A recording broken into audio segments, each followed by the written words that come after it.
আসসালামু আলাইকুম viewers, welcome to mother cooking channel. তালের পিঠা খেতে কে না ভালোবাসে, কিন্তু বাসায় একেবারে সহজভাবে বানানো যায় জানেন কি?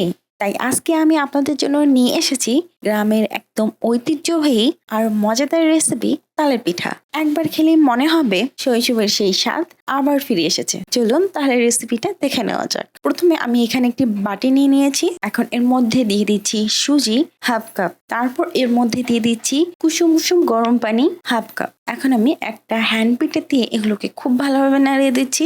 খুব ভালোভাবে নাড়িয়ে দেওয়ার পর আমি 10 মিনিটের মতো সময় এই সুজিগুলোকে এই পানির মধ্যেই ভিজিয়ে রাখবো। ফিরে এলাম প্রায় 10 মিনিট পর। এই সময় এই সুজি বাটাটা কিছুটা থকথকে হয়ে গিয়েছে। এখন আমি এর মধ্যে দিয়ে দিব ময়দা 1.5 কাপ। আপনারা চাইলে চালের গুঁড়ো ব্যবহার করতে পারেন, তবে আজকে আমি আপনাদেরকে ময়দা দিয়ে দেখিয়ে দিচ্ছি। তারপর দিয়ে দিচ্ছি চিনি 1 কাপ। যারা মিষ্টি বেশি পছন্দ করেন তারা কিন্তু চিনির পরিমাণটা 1.5 কাপও ব্যবহার করতে পারেন। এরপর দিয়ে দিব গুঁড়া দুধ 1/3 কাপ। গুঁড়া দুধটা অপশনাল, আপনারা চাইলে দিতেও পারেন আবার নাও দিতে পারেন, তবে দিলে টেস্টটা বেশি আসবে।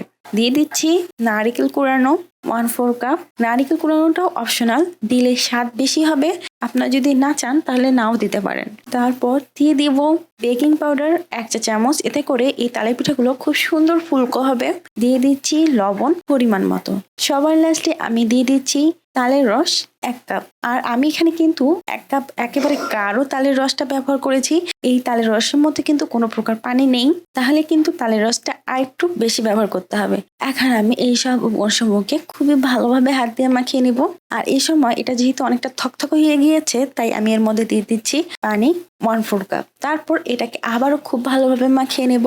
আমি প্রায় 10 মিনিটের মতো সময় এই ব্যাটারটাকে এভাবে মাখিয়ে নিয়েছি, এতে করে কিন্তু পিঠাগুলো খুব সুন্দর ফুলকো হবে।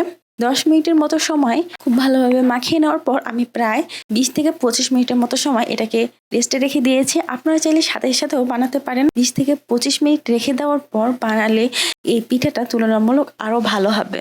ফিরে এলাম প্রায় 20 থেকে 25 মিনিট পর। এই সময় আমি চুলার উপর একটি ফ্রাই প্যান বসিয়ে দিচ্ছি। দিয়ে দিচ্ছি সয়াবিন তেল। আমি এখানে একটু বেশি করে তেল দিয়ে দিচ্ছি, কারণ এই তালের পিঠাগুলো আমাকে ডুবো তেলে ভাজতে হবে। তেল দিয়ে দেওয়ার পর আমি এই চুলার মিডিয়াম আঁচে তেলটাকে খুবই ভালোভাবে গরম করে নেব। তেলটা খুব ভালোভাবে গরম হয়ে এলেই কিন্তু পিঠাটা খুব তাড়াতাড়ি খুব ভালোভাবে ফুলবে।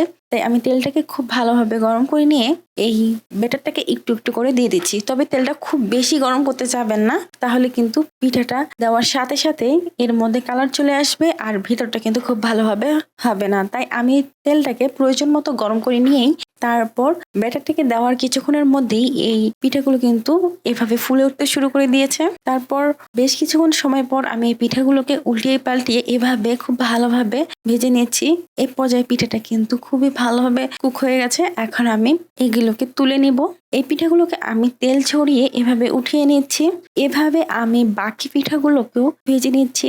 তৈরি হয়ে গেছে খুবই মজাদার তালের পিঠা।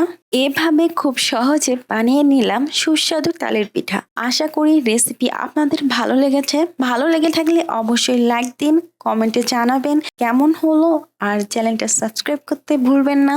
ইনশাল্লাহ আবার নতুন রেসিপি নিয়ে হাজির হব। সবাই ভালো থাকবেন। আল্লাহ হাফেজ।